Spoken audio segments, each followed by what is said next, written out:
Inacreditável, sobrenatural, surreal, inimaginável. Eu acho que essas são as definições para a goleada histórica do Bahia na Neoquímica Arena. 5-1, fora o baile, fora o olé, fora o vareio de bola. Vareio de bola mesmo, o Bahia deu nos primeiros 30, 35 minutos. Ali foi um vareio de bola. Depois que meteu 3-0, foi administrando o jogo com a maior naturalidade possível. O Corinthians chegava em uma ou outra bola ali, fez até um 3-1 com o Renato Augusto, mas a Ademir entra, faz o 4-1, tem outro pênalti que Gil comete, mais um pênalti infantil, sai o 5-1, mata o jogo. O Bahia deu vareio de bola no Corinthians até os 35 minutos ali. Um vareio de bola, porra, triangulação, posse de bola, marcação, pressão, envolvimento, teve tudo do Bahia de muito bom até os 35, 40 do primeiro tempo. Ali eu acho que foi os melhores 40 minutos do primeiro tempo do Bahia nos últimos 15, 20 anos, creio eu. Pelo nível de dificuldade do adversário e tal, o fator fora de casa, jogando na Neoquímica Arena, nunca venceu, todo o contexto, eu acredito que foi o melhor jogo da história do Bahia, pelo menos os melhores 30, 40 minutos da história do Bahia na era dos pontos corridos, pelo menos, vai. Porque foi surreal, pô. Ninguém mete 3-0 fora de casa em 30 minutos, não, pô. Na Série A é muito raro isso acontecer. Depois do 3-0, a administração ali do placar. O Bahia foi só administrando e conseguiu ainda assim ampliar o marcador. Fez mais 2 gols no segundo tempo. Eu até falei, né? Pô, o Bahia pode até tomar um empate maluco. A Série A é tão maluca, tão instável. E o Bahia é tão instável porque ou o Bahia ele joga muito mal e apanha de 3-0, ou o Bahia, ele às vezes até joga bem, mas perde muitos gols e perde às vezes o jogo. Ou o Bahia, às vezes, ele joga muita bola e mete 4-0 no Bragantino. O mesmo Bahia que mete 4 no Bragantino, toma 3 do Cuiabá, toma 3 do Cruzeiro, perde de Palmeiras, Grêmio e tal. Assim, é um Bahia maluco na Série A, é um Bahia muito instável. Por exemplo, você bota sua mão no fogo aí, torcedor do Bahia, que o Bahia vai jogar bem contra o São Paulo? Eu não boto, não.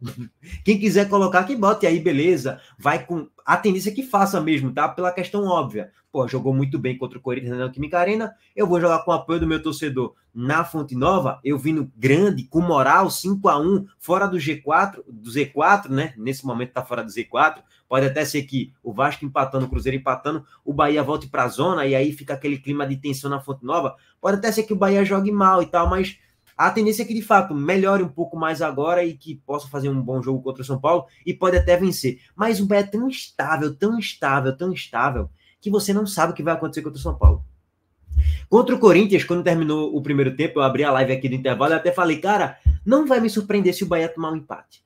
Não é que o Bahia dava indícios que ia sofrer um empate, não é isso. Eu até falei, o Bahia dá indícios que vai sofrer um golzinho. E sofreu, né, com o Renato Augusto. Mas eu até falei, cara, pode terminar um 4-0, 5-0, 5-1 pro Bahia. Terminou 5-1 mesmo, né? Não achei que isso ia acontecer, não, tá, gente? Mas eu achei que teria gols no segundo tempo ainda, porque o Corinthians ia se atirar, ia se abrir completamente, e o Bahia tem um grande ponto que eu não falei na live do pós-jogo. Fator físico, idade. Cara, eu queria tocar nesse ponto aqui, tá? Veja só. Antes da gente pegar aqui as reações de Beija e de Craque Neto, o Bahia ele tem uma média de idade de 27,6 anos, enquanto o Corinthians tem de 31,7 anos. Juliano, pesado, lento. Renato Augusto, pesado, lento. Yuri Alberto, bagre, tá horroroso, ridículo, patético. Fagner, velho. Gil, velho, tomou vareio de bola de Biel, tomou vareio de bola de Ademir, que corre muito mais do que ele. Fábio Santos, velho, saiu com 20 minutos do primeiro tempo. Cássio, velho. Só que eu citei 6 jogadores. E Michael também já é cavalo cansado também. Já tá ficando um pouquinho cansado, cavalo cansado. Beleza. E o Bahia tem Cauli, corre pra caramba, muita mobilidade, muita movimentação. É um jogador rápido. Tassiano, muita força física, muita explosão para chegada no ataque. Tem muito mais vigor do que um Juliano, do que um Maicon, por exemplo. E só para deixar claro, tá? Essa formação tática aqui do SofaScore tá errada. O Bahia jogou num... Eu não sei nem que formação tática era aquela ali de direito, mas é meio que um 3-4 falso 3, meio que tipo isso. Que o Bahia ele tinha 3 zagueiros, era meio que um 3-5... Cara, é um falso 3-5-2, vai, vamos colocar assim quando tava atacando. Era Canu, Vitor Hugo e Rezende como um trio de zaga, Gilberto e Juba pelas alas, aí você tinha Iago Felipe e Azevedo um pouco mais na proteção e Tassiano avançando um pouco mais. Basicamente era esse desenho. E aí Biel e Cauli jogando como 2 falsos atacantes, vamos dizer assim, e muita flutuação, muita movimentação, muita dinâmica no meio campo. O Bahia, com mais vigor físico e com mais jogadores para encher no meio campo, ganhou o meio campo, tem mais vigor físico, Biel corre pra caramba, é motorzinho, Juba ontem fez uma boa partida, corre pra caramba, é motorzinho, já falei, Azevedo também é um cara novo, tem mais vigor do que os meio-campistas do Corinthians. Então o Bahia venceu, lógico, na qualidade técnica também, porque Cauli fez uma bela jogada no segundo gol, no primeiro gol teve um bom cruzamento do Luciano Juba e tal, beleza, o Bahia construiu na qualidade técnica também, essa vitória, essa goleada histórica, mas também no vigor físico. Aquele tapinha que Biel finaliza e tem a falta de Gil, é um zagueiro já cavalo cansado. O gol de Ademir, de contra-ataque, é um erro de passe na origem do Corinthians, o Corinthians estava com a posse de bola no campo de ataque, erra um passe ridículo, o Corinthians fez um péssimo jogo tecnicamente e taticamente, muito mal treinado pelo senhor Mano Menezes, e a questão física, mais uma vez, gente, o Bahia tem muito mais qualidade, capacidade física, do que o Corinthians em relação ao elenco de modo geral. Ademir entra, é motorzinho, corre pra cavalho. E Ademir entrou muito bem ontem e fez o gol do 4-1, que praticamente liquidou o jogo. Então, eu queria deixar frisado esses pontos aqui, que eu falei sobre vários outros pontos durante a live, para não ficar tão repetitivo, eu queria trazer uma outra abordagem em relação ao que foi o jogo, tá? Sobre a questão estatística da coisa, só para passar aqui para vocês, ó, que esse é um outro grande ponto para ser enaltecido, foram 14 a 13 finalizações, 7-4 do Bahia na barra, 4 do Corinthians. Não é nenhum grande massacre estatístico. Só que, óbvio, o Bahia foi letal. Todas as chances que criou, fez o gol. Não teve aquela chance, pô, que gol perdido que o Bahia... Não teve, irmão. Assim, aliás, teve uma, ainda teve uma.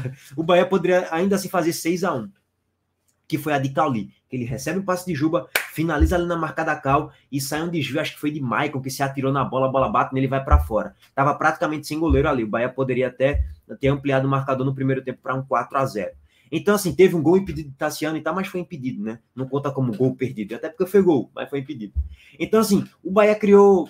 Nem foram 6 chances claras, tá? Porque um cruzamento na área não é uma chance clara. Aí saiu o primeiro gol com o Rezende. O segundo gol não é uma chance clara, é uma triangulação Juba, Cauli, Cauli, Tassiano, Tassiano, Cauli, Cauli pedala, dribla, corta para dentro e finaliza a bola no ângulo. Não é uma chance clara de gol, tá? Tem o lance do pênalti, que Biel sofre, Gil foi infantil, tem um pisão, deu margem para marcar o pênalti, 3-0. Então, é um jogo construído que tudo vai dando muito certo para o Bahia. Até o decisivo Juba fez a sua melhor partida com a camisa do Bahia. O Bahia estava muito concentrado no jogo, muito focado, muito assim, dono do... Pô, eu sei o que fazer aqui nesse jogo. Já o Corinthians, quando tinha posse, assim, estava encaixotado e o Bahia encaixotou. Pô. Foi um nó tático que o Bahia deu, que o Rogério Ceni deu em Mano Menezes ontem. E aí, só para trazer aqui para vocês o contexto de que, tipo, o Bahia não criou 6 chances claras de gol, 7 chances claras para fazer 5 gols. Não, o Bahia criou ali em média de 3 chances claras, fez 5 gols, né? Bom, só para trazer aqui para vocês esse dado. Bom, mas agora vamos pro principal, né? A tabela, o Bahia saiu da zona, tá na 15ª colocação, com um jogo a mais, é bom frisar isso, Vasco e Cruzeiro empatando, o Bahia volta pra zona, o Bahia leva vantagem aí no critério de número de vitórias em relação ao Cruzeiro, tem 11 vitórias, o Cruzeiro tem 10, só que, além disso, o Bahia leva vantagem no critério de saldo de gols pro Vasco. Com essa goleada, o Bahia criou 4 gols de saldo e passou o Vasco ali, criando um gap de 4 gols de diferença no saldo de gols, tá? Isso pode ser fundamental para essa reta final de Série A. Bom, a perspectiva que fica agora é que o Bahia, aspas, não cai mais. Mas qual é a garantia disso? Nenhuma, né? Porque você pensa, pô, venceu assim, tende a vencer do São Paulo, vence do América, já chegaria ali a 47 pontos e possivelmente já escaparia.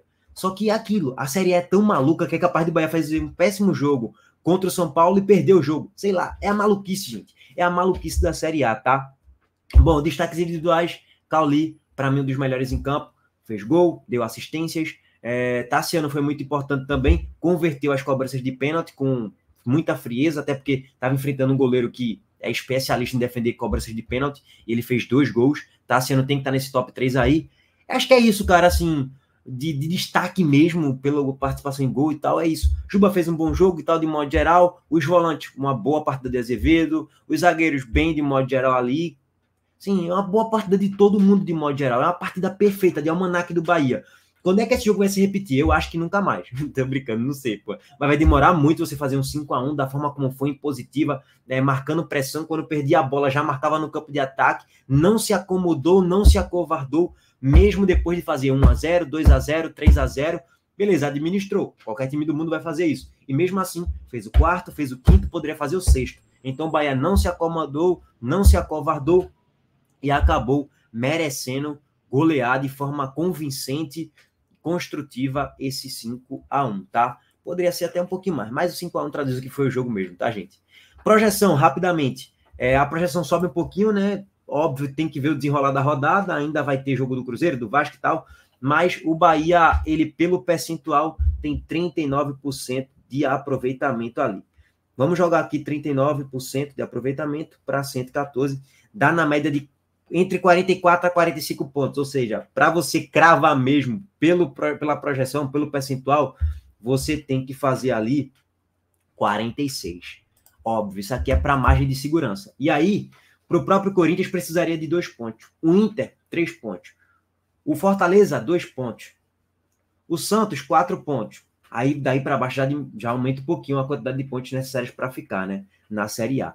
Então, a régua ainda é o Bahia, mesmo o Bahia estando fora da zona, pelo fator número de jogos, né? O Bahia tem um joguinho a mais aí e chegou a 39% de aproveitamento. Um pouco mais de 39%, tá? Então, é aguardar. Não acho que o Fortaleza vai cair, não acho que o Inter vai cair. Para mim, esses times aqui não vão cair, tá? O Corinthians pode tomar tromba, porque o Vasco vai pegar o próprio Corinthians no confronto direto. E se o Vasco vence, o Vasco passa o próprio Corinthians. E detalhe que o Vasco tem um jogo a menos. O Cruzeiro é a mesma coisa. Se vence, passa o Corinthians. Se o Santos vence, passa o Corinthians. Se o Inter passa, passa o Corinthians. Ou seja, o Corinthians pode terminar a rodada na 16ª colocação. Tá? Então, a situação do Corinthians é bem pior do que a do Fortaleza pelo número de jogos. O Corinthians já tem um jogo a mais, perdeu e tende a perder para o Vasco também em São Januário. Pela bola pequenininha que o Corinthians vem jogando e pela falta de capacidade física desse elenco que já é velho e tem que sair a maioria, tá? Só para pegar esse contexto. Agora, para finalizar o vídeo, Benjamin Bach, revoltado. O Corinthians apanhou, ele tá pedindo a saída de todo mundo. Tá revoltado o homem, tá? Depois eu faço um react do que disse Craque Neto. Senão o vídeo vai ficar muito longo. Tamo junto aí, gente. Deixa o like, se inscreve no canal e ativa o sininho das notificações. Abraço. Fala, meu povo. Começando mais uns 60 segundos do beijo. Parabéns, Duílio. Duílio Monteiro Alves, seu incompetente. Você é disparado o pior presidente da história do Corinthians. Se você tiver humildade, nunca mais na vida você pisa no Parque São Jorge. Se eu fosse você, nem na eleição eu iria votar. Se esconde embaixo da cama. O que você fez com o Corinthians é uma vergonha. Eu não vou dar o prazer de você me processar, não. Apesar que eu estou andando para você. Porque quando você veio tirar satisfação comigo no Rio de Janeiro, eu falei na sua cara tudo. Covarde. Augusto, você ganhou a eleição. Você tem a obrigação, a responsabilidade de mandar 90% desse elenco embora e mudar tudo no Corinthians. Tudo. Fala, meu povo. Começando. Tá aí, rapaziada. Abraço aí pra todo mundo. Valeu. Tá revoltado o homem, viu? Eu sei o que é isso.